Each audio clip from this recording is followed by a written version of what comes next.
Hello and welcome to my channel. My name is Sam Mungai. This is the series Ask Your Lecturer.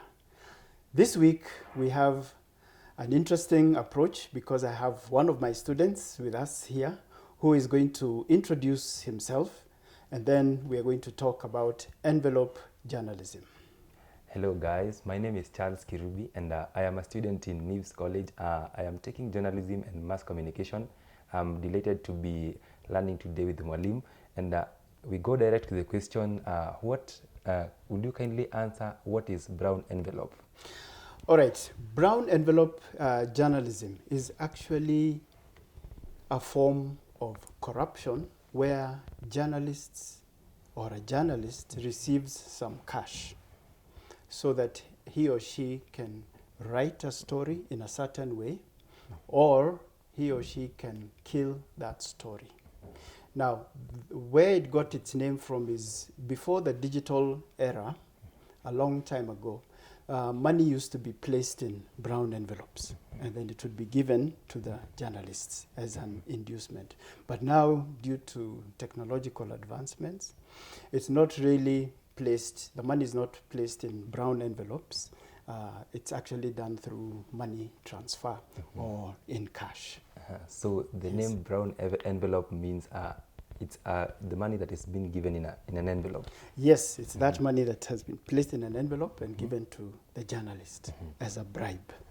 Yes. And now the next question is, what is the extent of brown envelope journalism in the country? Now, it's very hard to give actual statistics, but one thing we know for sure is that that practice is still rampant. Now, what is the evidence that this practice is rampant? Is that there are many stories covered by journalists every day and every week, some in the private sector, some in the government, and we know for a fact that some of the facts that were being investigated, those stories have not been released to the public, or the facts have not been released in the public. So we know that those stories have not been done well. So you can easily tell that there's some collusion between the journalists and the people or the organizations they went to interview. Yes. And there have been very many questions getting around asking what are the typical days for a journalist? A journalist is a very busy occupation. Now, what happens is not every journalist works regular hours from 9 to 5 or from 8 to 5. Now, you may find some journalists work on shift, some work as correspondents, so they don't work regular hours. But the work of a journalist is very demanding, because when you get your brief, a brief is an official instructions from your supervisor who tells you, for example, I want you to follow up on a certain story. So go do your interviews, do your research, and bring this story. Now there's pressure because when you're given an assignment, the supervisor will tell you, we want this story for 1 p.m., or we want this for 4 p.m., or we want it for 7 p.m., or for 9 p.m. prime news.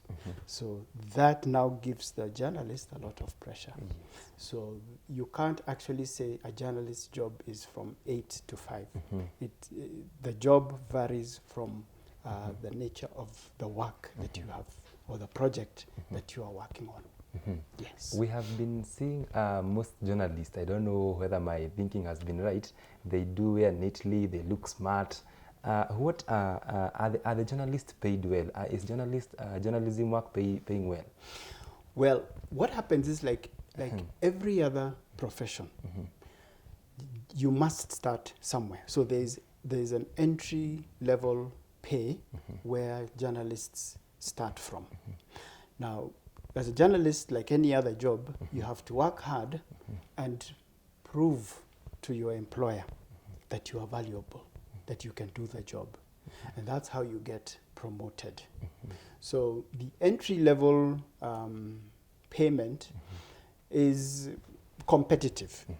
Now, you are able to earn more as you get more experience. So if you're employed in the mainstream media companies, then the pay is reasonable. If you're working as a freelance or part-time or correspondent, you get allowances for every job done. And especially those who work as correspondents, you get paid, either it depends on the agreement between you and the organization. Some are paid something called a retainer. So for every month, you're told we'll pay you a retainer of X amount, and we want so many stories. For example, if you're a correspondent for one of the leading stations, you might be asked, like every day, provide a human interest story every day, and we will pay you X amount per month. If you're doing political stories and you're based in the counties, you might be told, give us a political story from the counties, one story a day. And if you're a very good journalist, you might be told, give us 2 stories every day, and we will pay you X amount per month. So that's how it varies. But the ones who are on full-time employment in the media houses have a monthly pay. Yes. And now, there are very many stories journalists do. But you find sometimes there are some stories which are not revealed. Can you give a few examples of national stories whose facts have not been revealed? Oh, there are quite a number. I can give a few.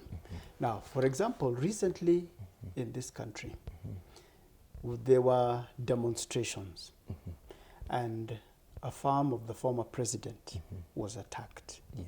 Up till now, nobody has done an investigative piece to tell the public what exactly happened. Because in this story, even from what we saw from the mainstream media, everybody can tell, or the public can easily tell, that this was a well-planned attack. People were ferried from somewhere.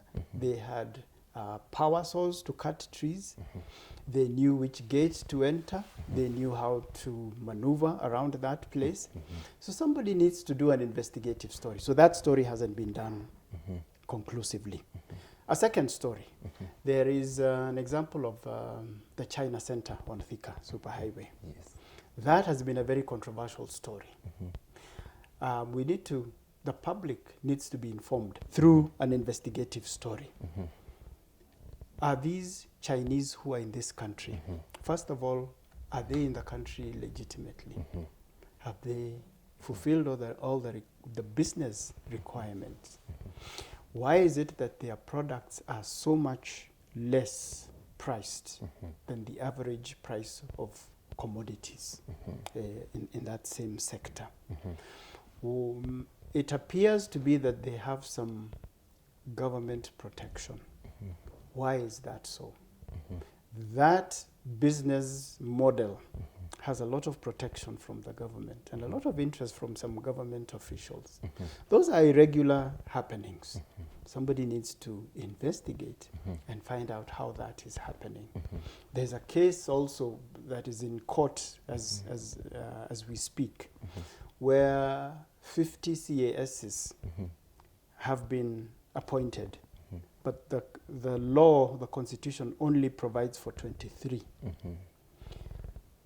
That story, again, needs to be investigated further so that we find out why is the constitution being violated and why aren't the official authorities not making official complaints.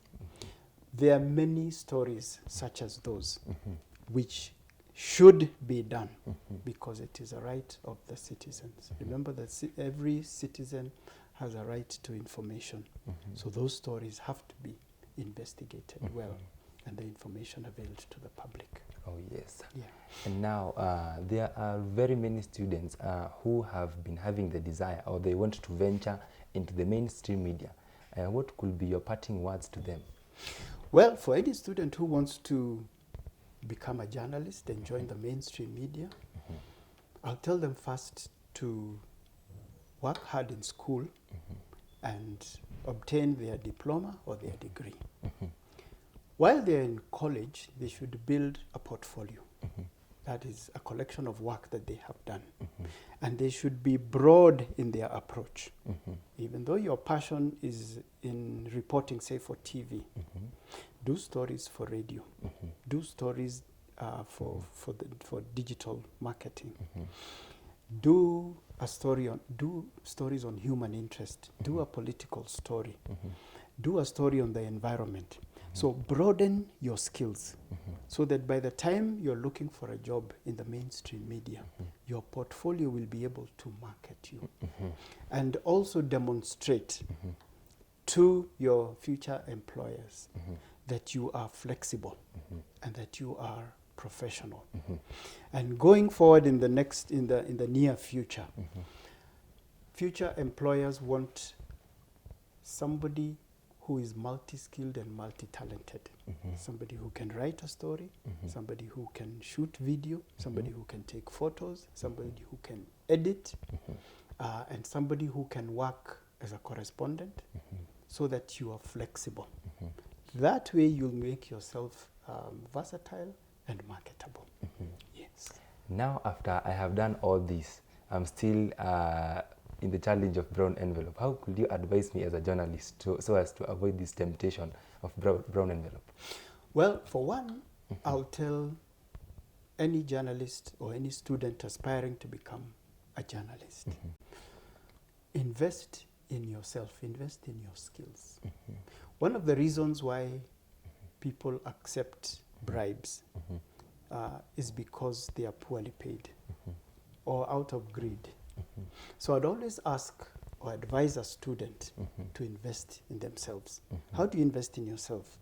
By not relenting. After your diploma, I would advise you to go for a degree. After you get a degree, I would all further advise you to advance yourself. Probably do a foreign language so that you can be a foreign correspondent as well. Now, that way you're broadening your income sources. And then I'd ask a student to brand themselves and become unique. Yes. Always stand out. Don't fit in. And when you do that, you find that you market yourself better and you add value to yourself. And that means you'll be in more demand to work in the local media industry and also in the international media agencies. Now, you see, that way you improve your income base and you prove to these companies that you are dependable and you are a man or woman of integrity and that you can be able to deliver stories that are balanced, that are well researched, that are relevant. And you'll do this aggressively without fear. This way, you'll be able to overcome that temptation of the brown envelope. Yes. Yes. Thank you so much for the questions, Mwalim. I have learned a lot and I'm so much grateful. I have really learned. I didn't know so much about brown envelope, but at least now I have got the idea of brown envelope. We'll continue with these kind of discussions. Yes. We've come to the end of this episode. We want to encourage you to continue subscribing and asking your questions and comments, and keep it here for more content of this nature, where we empower students with relevant information to help you launch your career and establish yourself as a competent journalist. Keep it here for more.